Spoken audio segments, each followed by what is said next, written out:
So the abdominal massage, the self massage specifically, is really good for realigning the uterus and the ovaries, especially if they're out of place.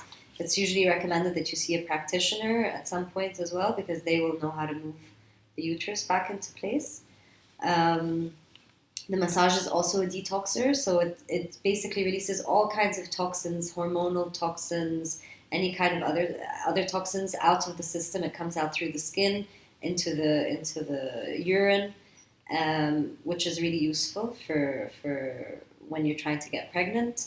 It also tones the muscles, which allows for more blood flow into the system, into the area, especially the uterus and the ovaries and the fallopian tubes, sorry, and also for better lymphatic drainage, which is good for releasing toxins. The oils that you want to use, if you're working on fertility issues, you want to use castor oil, and castor oil is a really good detoxer as well, and it also stimulates blood flow and lymphatic drainage. So it's a bit of a sticky oil and it's a bit smelly. So you could mix a bit of castor oil with almond oil if you need to. Another oil, if you don't find castor oil, is sesame oil and lemongrass oil and coconut oil. You can make a mix of the three. And those are really good as well because it leaches out the toxins and also stimulates blood flow. You can either use one hand or you can use both depending on how you feel.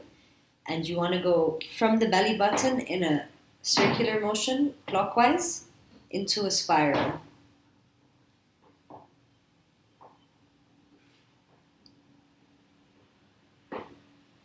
All the way up to where you feel the bones and all the way down to where you feel your bones.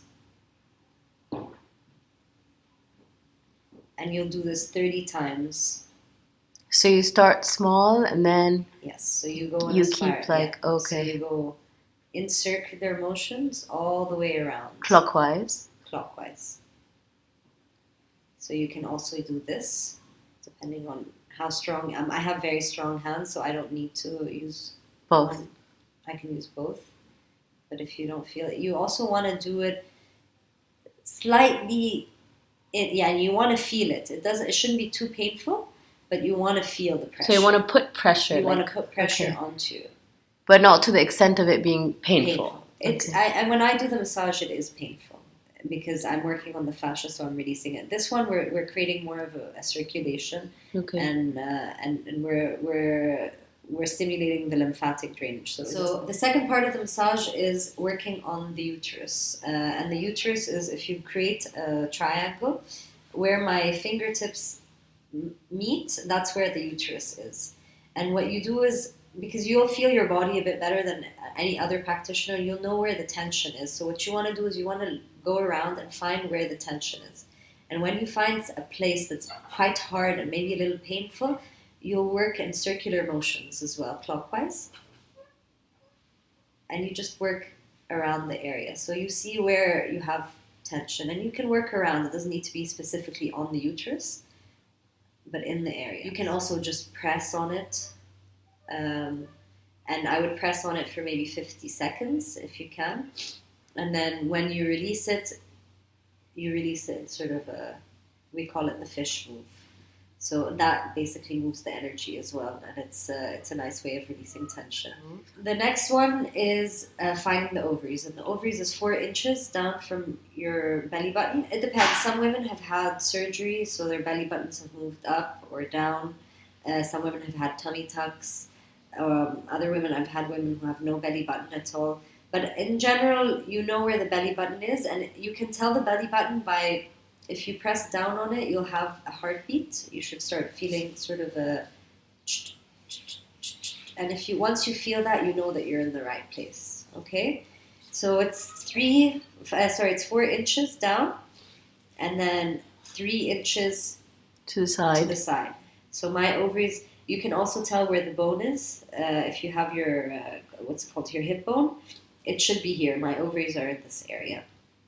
And what I'll do is clockwise again.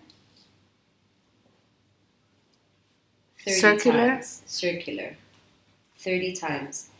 If you can do this 2 to 3 times a day, maybe 1 week before your ovulation, That's the most efficient. All 3 moves. All 3 moves, Okay. if possible. If not, if you can do this 3 times a day, just on the ovaries themselves, that's good enough. So, or morning and evening when you wake up, it will take you maybe 5 minutes. You know, Okay. you do it clockwise 30 times, and then Anti-clockwise. anti-clockwise 30 times.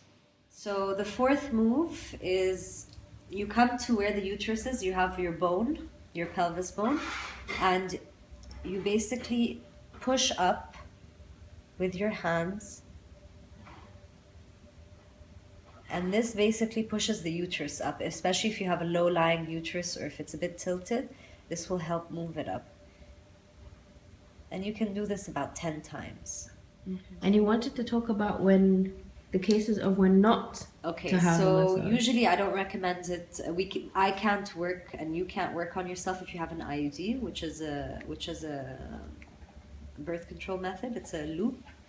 I mean, if you're trying to get pregnant and you have fertility issues, obviously you're not going to have one. You don't do this during your menses. You don't do this after you've ovulated, because in case you are pregnant, you don't want to affect anything as well. You won't do it if you've had surgery in the last 6 months, especially in the abdominal area. And if you have severe diarrhea, I don't recommend it, because that can create more diarrhea. And when to eat and when not to eat. So it's better to do it on an empty stomach. That's why it's recommended to do it early in the morning when you first wake up and you're still in bed, and maybe in the evening and during the day between lunch and dinner. It's just because it's uncomfortable, and you'll feel it. Like if you're massaging, you'll feel the food and the water. So Yeah. it's better to do it on an empty stomach. Okay. That's it.